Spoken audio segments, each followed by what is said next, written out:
like to know what has inspired you to use the topic of energy poverty or the lack of access to energy as a subject for your art, in this case photography, in your exhibition. I lived for 2 years in a village in northern Ghana that lacked electricity, was not yet connected to the grid.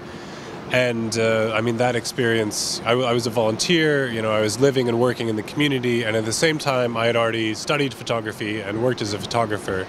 So that experience, it led me to see just how many different ways the lack of electricity can affect one village. And from that point, I expanded it to this region of Ghana that is still lacking electricity on a wide scale.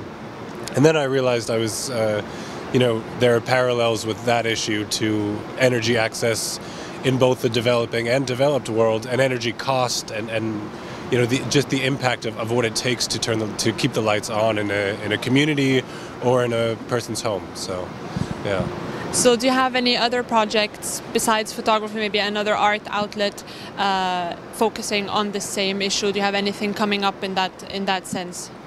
No, I mean, this is a project that I'm still expanding, and my work is primarily as a documentary photographer. But what's really exciting about this project is that we've explored a number of avenues as far as exhibiting it. So, for instance, the exhibition here in Rio is completely in the dark, and the audience uses handheld solar lights made by D-Light to view it.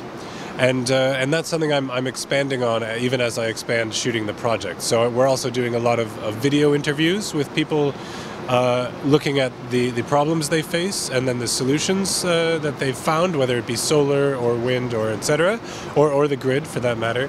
And I'm finding that as I examine a problem in one location, I'm seeing the solution presented in a different geographic location. So my eventual goal is to exhibit this in a way so that you have these people, and via video interviews you have it almost as if they're having the global energy conversation in a room that you walk through and witness it firsthand. So that's the goal.